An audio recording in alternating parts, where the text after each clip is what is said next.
Forces के लिए, हमारे जवानों के लिए जो सरहद पर आज भी तैनात है, और देश के लिए भी जिसको फिक्र है अपने जवानों की। सबसे पहले तो मैं न्यूज 24 इस नेटवर्क को बधाई देना चाहता हूं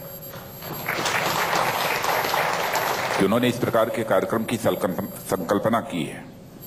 इस प्रकार का कार्यक्रम आयोजित किया जाना चाहिए, इसलिए नेटवर्क बधाई का पात्र है।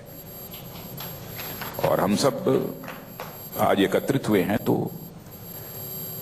चेतन चीता जैसे बहादुर जांबाज का स्वागत करने के लिए, उनका सम्मान करने के लिए हम सभी लोग यहां पर मौजूद हुए हैं। सामान्यतः मैं कार्यक्रमों में जाता नहीं हूं और पहले मैंने इस कार्यक्रम के लिए भी रिफ्यूज किया था, लेकिन जब मुझे यह जानकारी दी गई कि नहीं, चेतन चीता का सम्मान करना है, तो मैंने कहा कि मुझे बाहर जाना है, मैं लेट जाऊंगा, लेकिन चेतन चीता जैसे एक जाबाज अधिकारी का स्वागत करके ही मैं जाऊंगा।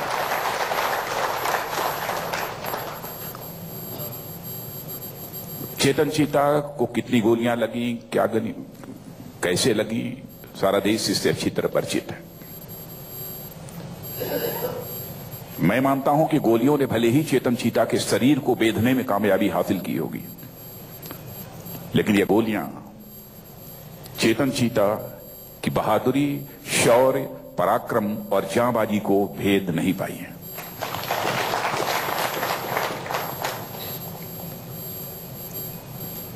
चेतन चीता ने एक प्रकार से सब कुछ पराजित किया है, एक नई जिंदगी हासिल की है। वो अभी नहीं हारे हैं।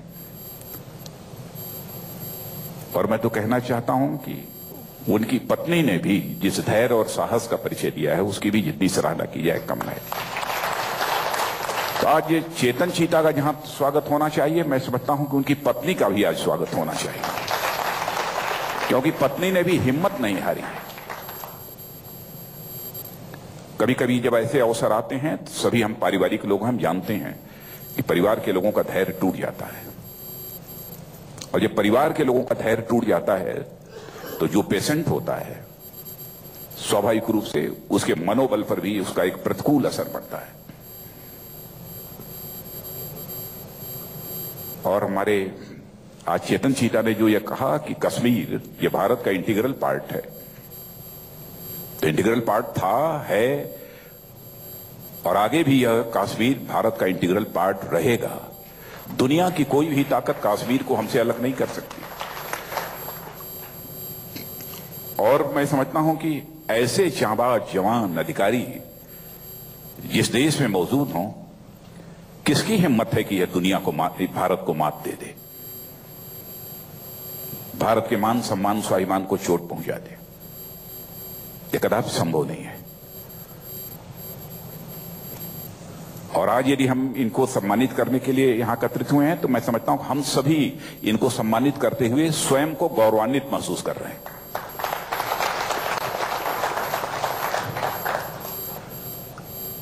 और मैंने तो देखा है अपनी पैरामिलिट्री फोर्सेज में गजब का जज्बा है।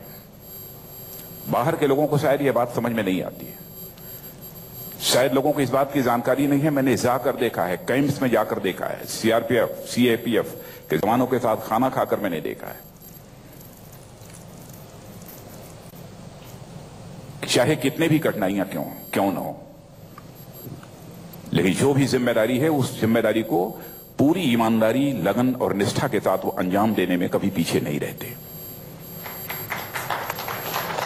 सारी कठिनाइयों को झेलते हुए भी।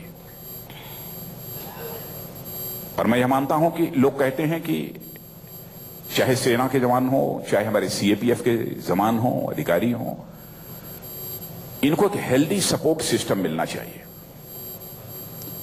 हेल्दी सपोर्ट सिस्टम को कोई डिफाइन करेगा तो कोई कहेगा कि आर्थिक सहयोग मिलना चाहिए, यह मिलना चाहिए, वो मिलना चाहिए, वो मिलना चाहिए।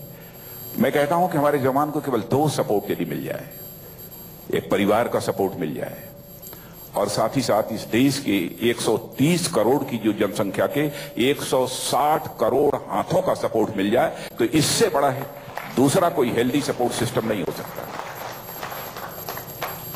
और आज चेतन चीता जैसे बहादुर अधिकारी के साथ वह सभी का सपोर्ट है। कश्मीर में जो कुछ भी हुआ है उसमें सोशल मीडिया पर भी कुछ कमेंट्स हमने देखे, लेकिन ठीक है, सोशल मीडिया पर कुछ कमेंट्स आते रहते हैं, उसके बारे में मुझे कोई टिप्पणी नहीं करनी है। ये जवान और अधिकारी कैसे अपनी जिम्मेदारी का निर्वाह करते हैं। मैंने देखा कि एक कोई हमारा सीआरपीएफ का जवान था, ईवीएम मशीन लेकर उसे अपनी डेस्टिनेशन पर पहुंचाना था, जहां पहुंचाने की जरूरत थी वहां पहुंचाना चाहता था। कुछ वहां के लोगों ने उसके साथ बदसलूकी की। तब मैंने देखा कि बहुत सारे लोगों ने कहा कि कैसा जवान है, ये रिएक्ट नहीं किया। तुरंत उसका जवाब देना चाहिए था, उसको बिल्कुल मार डालना चाहिए था। मैंने कहा कि सचमुच उस जवान के विवेक का सम्मान करना चाहिए। उसका रिएक्शन उसके मिशन को अधूरा कर देता। ये सूझबूझ से उसने काम लिया, तो उसका पहली जिम्मेदारी थी ईवीएम मशीन को जहां हमको पहुंचाना है वहां पर मैं पहुंचाऊं। हमारे अधिकारी और जवान इस बात को अच्छी तरह जानते हैं कि कब ऑफेंसिव होना चाहिए और कब रणनीति के तहत हमें डिफेंसिव होना चाहिए, अच्छी तरह जानते हैं। और परिवार का सपोर्ट, अभी मैं कुछ दिनों पहले गया था, बीएसएफ एकेडमी है टेकनपुर की, एक संदीप मिश्रा करके असिस्टेंट कमांडेंट, दोनों आंखें चली गई थी। तो रात को जो हम लोग लंच पर थे तो किसी ने मुझे बतलाया, तो मैंने जाकर बातचीत की, पूछा क्या है कैसे है। तो किसी ने मुझे आकर बतलाया कि दोनों आंखें चले जाने के बाद भी इनकी शादी हुई है। तो शादी की कहानी मैंने पूछी तो लोगों ने बतलाया कि एक अच्छे परिवार की एक लड़की, दोनों आंखों से अंधा हो जाने के बाद उसने ये विज्ञापन देखा मैट्रिमोनियल, तो उसके बाद कहा कि मैं यदि शादी करूंगी तो मैं इसी जवान के साथ मैं शादी करूंगी। मैंने तुरंत वहीं फैसला किया कि मैं यदि यहां आया हूं तो मैं घर जाऊंगा और उस लड़की के हाथ का बना हुआ मैं खाना खाऊंगा। तो ऐसे ऐसे लोग पड़े हुए हैं। जहां तक कश्मीर का सवाल है, कश्मीर भारत का था, है और रहेगा, और देशवासियों को आश्वस्त रहना चाहिए और अपने सुरक्षा के जवानों और सेना के जवानों पर पूरा भरोसा होना चाहिए, विश्वास होना चाहिए।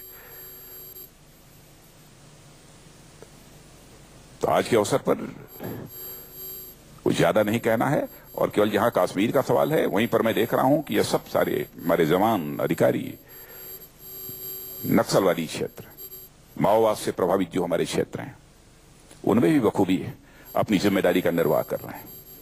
और जो काम इधर किया है कुछ वर्षों के अंदर मैंने देखा है वो अद्भुत है, बेमिसाल है, लोगों को अंदाज नहीं है। नॉर्थ ईस्ट की इंसर्जेंसी 70% जो है डाउन हुई है, 70% कम हुई है। LWE 50%, 55% वो कम हुई है। पहले 106 जिले प्रभावित थे, आज केवल 35 हैं, और 35 में केवल 7-8 जिले हैं जो कि ज्यादा प्रभावित हैं। यह कामयाबी हासिल हुई है। कभी कभी कुछ घटनाएं हो जाती हैं तो स्वाभाविक है कि हम लोगों को भी बहुत बेचैनी होती है, लेकिन फिर भी इनके ऊपर हम सबको बहुत भरोसा है।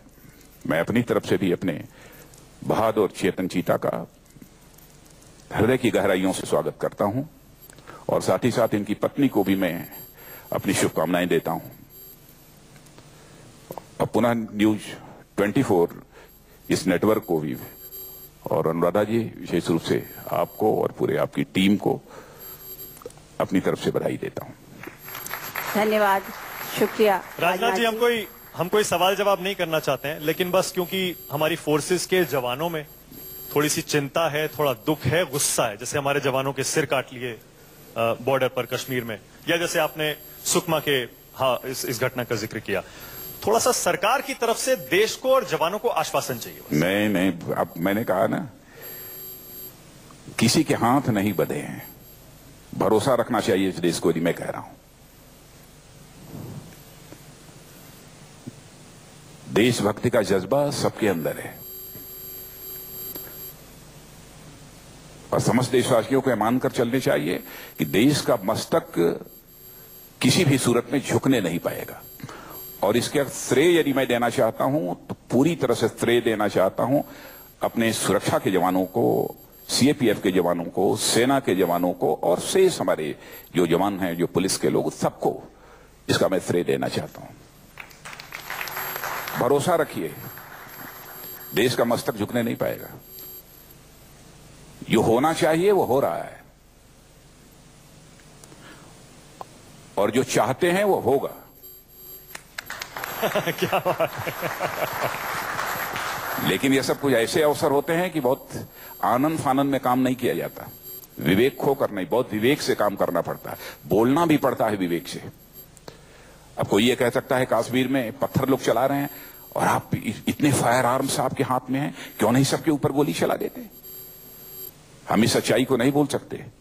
कश्मीर हो अथवा कन्याकुमारी, सभी जगह के रहने वाले जवान हमारे भारत के नागरिक हैं, वो हमारे हैं।